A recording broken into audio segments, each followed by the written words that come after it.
Então, é um trabalho permanente, né? É preciso dizer que Santa Catarina não foi sempre assim, né? Santa Catarina é um dos berços do MST, por exemplo. Santa Catarina é um estado que teve muito movimento operário importante de mineiros no sul do estado, de metalúrgicos no norte do estado, que tem uma militância aqui em Florianópolis bastante forte, principalmente do movimento feminista, do 8M e de várias organizações que a gente tem aqui. Mas sim, a gente tem tido uma burguesia que tem sido muito eficiente em manipular o povo, principalmente porque eles estão investindo muito dinheiro em comprar, né, a ideologia da população. É isso, para convencê-la a defender o seu inimigo. A gente tem vivido tanto com o governo Jorginho, né? O governo Jorginho Jorginho Melo é uma figura que não tinha um histórico de ser um defensor da extrema-direita, ele é só um oportunista fisiológico, então ele está nesse momento fazendo defesa dessas pautas da perseguição das pessoas LGBT, porque isso dá voto, então você que acha que o Jorginho concorda com você da defesa da família e essa mentirada que é contada, na verdade isso não é verdade, ele só está te usando para poder conseguir os votos dele, mas a direita aqui está rachando. A gente tem uma figura que é uma figura muito triste, né? Que é o prefeito de Chapecó, um ser humano chamado João Rodrigues. E eles estão disputando entre eles porque está faltando espaço. É muita gente da extrema-direita querendo demonstrar serviço para ver quem é o mais persecutório, o mais racista, o mais misógino, o mais LGBT-fóbico, quem mostra mais serviço contra as necessidades do povo.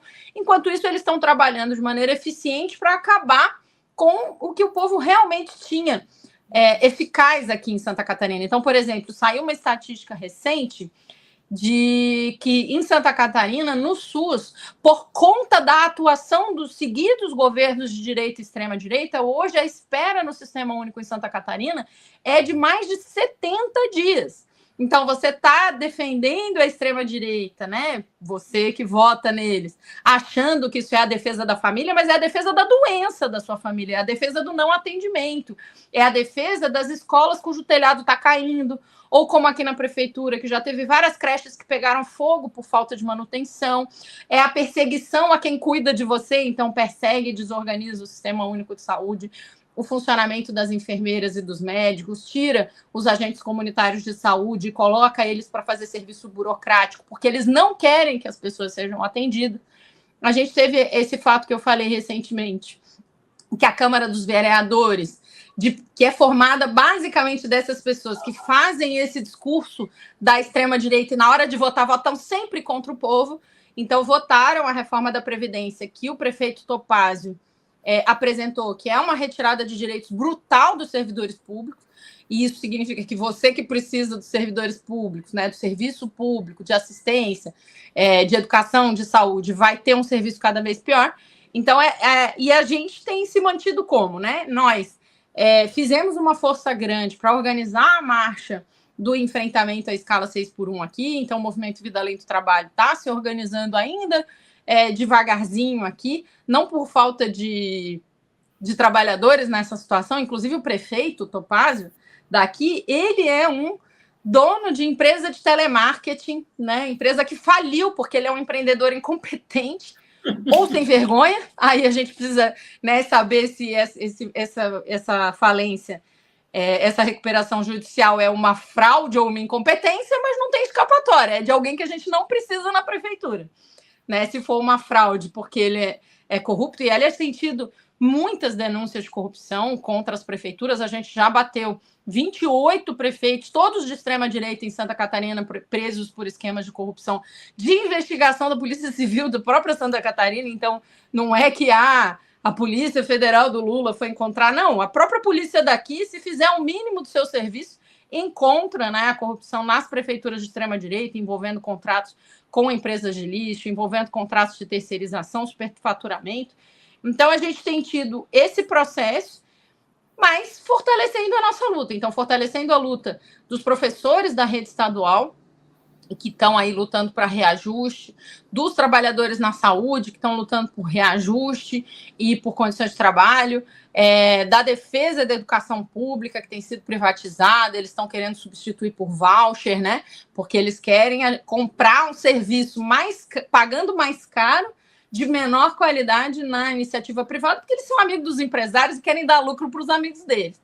E é isso. Então, e um prefeito que é isso, era um cara que criou uma empresa de telemarketing que entrou em falência, em recuperação judicial, e aí ele se apresenta como um grande empreendedor, mas tirou a unidade de pronto atendimento que o governo Lula tinha inaugurado aqui no sul e no norte da ilha. Ele entregou para a iniciativa privada, o atendimento é péssimo, outro fechou e colocou num hospital que é super difícil de chegar, numa região muito difícil da cidade, e a gente vai enfrentando. A gente se organiza nos bairros, a gente tem tido um crescimento, ainda que pequeno, aqui em Florianópolis, na esquerda, na bancada de esquerda, né? A gente tinha 4, passamos para 5 vereadores, a gente tem no estado ganho algumas prefeituras, retomando a nossa capacidade política, mas é isso que você falou, que o Anderson falou e que a gente tem dito.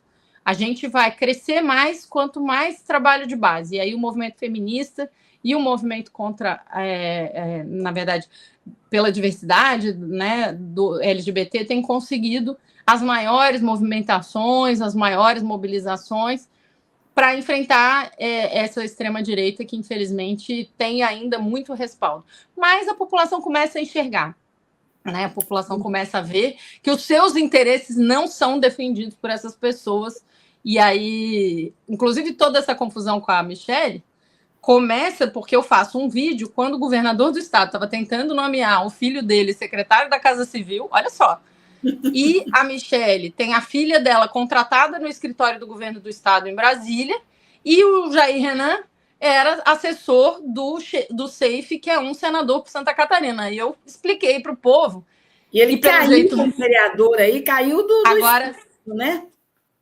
Ele se elegeu vereador em Balneário Camboriú, o próprio Bolsonaro pede para ele não falar nada, porque cada vez que abre a boca é uma tragédia, né?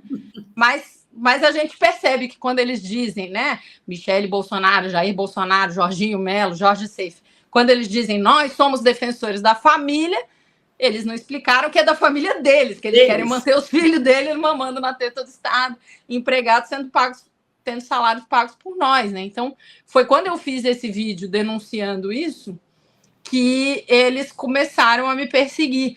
Por que será que Michelle Bolsonaro não gostou que eu avisasse para as pessoas que Letícia Firmino, sua filha, é contratada no escritório do governo do estado de Santa Catarina, em Brasília, para fazer, sabe lá o quê, né? Porque ela não tem currículo, não trabalhou em outro lugar antes, certamente deve ter passado por um processo de seleção, demonstrou suas competências para defender o interesse do povo de Santa Catarina. Uma espionagem, né? Uma espionagem. Só imagino, né?